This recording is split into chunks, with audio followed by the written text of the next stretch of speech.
दिल्ली में हुए AI summit 2026 जो भारत का पूरा एआई का फ्यूचर बदल सकता है। नमस्कार, आपका स्वागत है हमारे चैनल रेडियंस पे एक बार फिर से। और आज हम लोग बात कर रहे हैं latest summit on artificial intelligence जो रिसेंटली दिल्ली में कंडक्ट हुई है, जहां पर बड़े डिसीजंस, कोलैबोरेटर्स, फ्यूचर लीडर्स ने मिलकर आर्टिफिशियल इंटेलिजेंस पे चर्चा करी है, जहाँ पे इंडस्ट्रियल लीडर्स और ग्लोबल एक्सपर्ट्स ने इस बारे में बात करी है कि इंडिया में एआई को और कैसे इनोवेटिवली वर्क करवाया जा सकता है। सो आज इस वीडियो में हम लोग इन्हीं सब चीज़ों को कवर करेंगे। समिट में क्या हुआ, उन सब चीज़ों को हम लोग एक सिंपल लैंग्वेज में समझने की कोशिश करेंगे। तो एंड तक इस वीडियो को देखिएगा, जिससे आपको मैक्सिमम पॉसिबल पता चल सके कि एक्चुअली में दिल्ली समिट के अंदर क्या हुआ है। आर्टिफिशियल इंटेलिजेंस जो एक ह्यूमन कैपेबिलिटी को बढ़ा सकता है। हमारे प्राइम मिनिस्टर मोदी ने भी इस बात को कहा कि इस समय पुरानी जो टेक्नोलॉजीज़ हुआ करती थी वो over the period of time अपना स्पीड, अपना रिस्पॉन्स देने में बहुत ज़्यादा काम करा करती थी, लेकिन उसमें बहुत समय लगा करता था। लेकिन आर्टिफिशियल इंटेलिजेंस की मदद से अब चीज़ें बहुत जल्दी बदलने लग गई है। मशीन्स की कैपेबिलिटीज़ जो है वो बहुत चेंज होने लग गई है। हम मशीन लर्निंग से लर्निंग टुवर्ड्स द मशीन के ट्रांजिशन में पहुँच चुके हैं। तो यहाँ पर इसी समिट के दौरान में प्राइम मिनिस्टर ने यहाँ पर ये स्टेटमेंट दिया कि इंडिया एआई के इम्पैक्ट को पूरे नेशन में फ्लरिश करना चाहता है। भले वो कोई भी सेक्टर हो, भले वो एग्रीकल्चर है, वो स्पेस इंडस्ट्री है, इंफ्रास्ट्रक्चर है, वाटर है, इलेक्ट्रिसिटी है या फिर एजुकेशन है, हर एक फील्ड के अंदर आज के समय पे आर्टिफिशियल इंटेलिजेंस का एक बहुत मेजर यूज़ है। और आर्टिफिशियल इंटेलिजेंस और उसके टूल्स को एक अफेक्टिव मैनर से इंडिया यहाँ पर यूज़ करना चाहता है। साथ ही साथ जो आपके ministry of electronics and communication है, उन्होंने भी यहाँ पर इस बात के बारे में बात करी है। जो अश्वनी वैष्णव हैं, उन्होंने भी बात कही है कि एआई आज के समय पर कोई भी देश आर्टिफिशियल इंटेलिजेंस से अपने आप को इग्नोर नहीं कर सकता। हर एक देश को इस टेक्नोलॉजी को डेमोक्रेटाइज करना बेहद ज़रूरी है और इंडिया भी उसी चीज़ के ऊपर काम कर रहा है। डेफिनेटली कुछ सर्टन चैलेंजेस होंगे, उन चैलेंजेस को भी इंडिया एड्रेस करने के लिए तैयार है। इसी एआई समिट पे एक बहुत इंपॉर्टेंट बात यहाँ पर करी गई है और वो है सूत्र के बारे में। अब सूत्र अपने आप में एक संस्कृत वर्ड है जिसका मतलब होता है थ्रेड, कनेक्टिंग, जिसमें इन्होंने कहा है कि हम लोग 3 सूत्र के ऊपर यहाँ पे मेजरली वर्क करेंगे। Number 1 is going to be people, number 2 is going to be planet and number 3 is going to be progress. सबसे पहला सूत्र जो बात करता है वो है कि आर्टिफिशियल इंटेलिजेंस का इस्तेमाल एक ह्यूमन प्रोग्रेस के लिए होना चाहिए। एआई लोगों के प्रोग्रेस, उनके डेवलपमेंट के लिए इस्तेमाल होना चाहिए, ना कि उनके डिटोरिएशन के लिए इस्तेमाल होना चाहिए। So AI as a technology human centred होनी चाहिए और साथ ही साथ लोगों का डेवलपमेंट पहले इंश्योर करा जाए, उनकी सेफ्टी पहले इंश्योर करी जाए, साथ ही साथ ट्रस्ट पैरेलली यहाँ पर इंश्योर करा जाए। Secondly, planet. जब भी कोई लेटेस्ट टेक्नोलॉजी आती है, कोई रेवोल्यूशनरी फेज आता है, उसमें बहुत से पॉजिटिव एस्पेक्ट्स भी होते हैं बट कुछ नेगेटिव एस्पेक्ट्स भी होते हैं।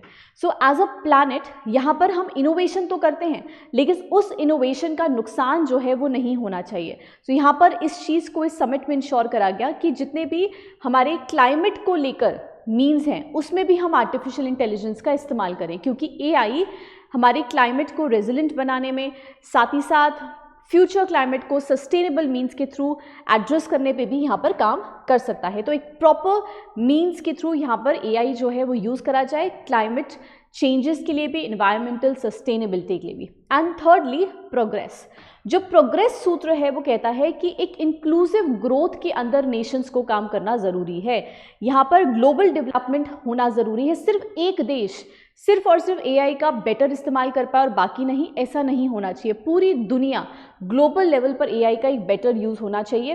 पैरेलली हेल्थ, एजुकेशन, गवर्नेंस और एग्रीकल्चर जैसे हर सेक्टर के अंदर, क्योंकि आज एआई अपना कदम जमा चुका है, अपने फुटप्रिंट्स जमा चुका है, उसका एक एफिशिएंट इस्तेमाल होना ज़रूरी है।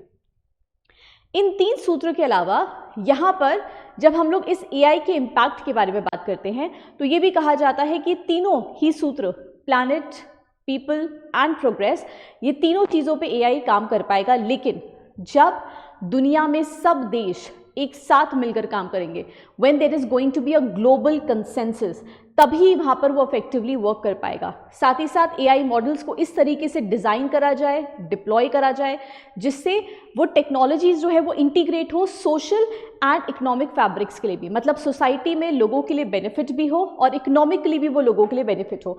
आज के समय पर अगर हम लोग देखें तो 87% ऑफ द इंडस्ट्री रेट में आर्टिफिशियल इंटेलिजेंस का इस्तेमाल करा जाता है, भले वो एजुकेशन है, वो इंफ्रास्ट्रक्चर है, कोई भी मैन्युफैक्चरिंग इंडस्ट्री है, वहाँ पर जनरली एआई का इस्तेमाल करा जाता है एज अ टूल।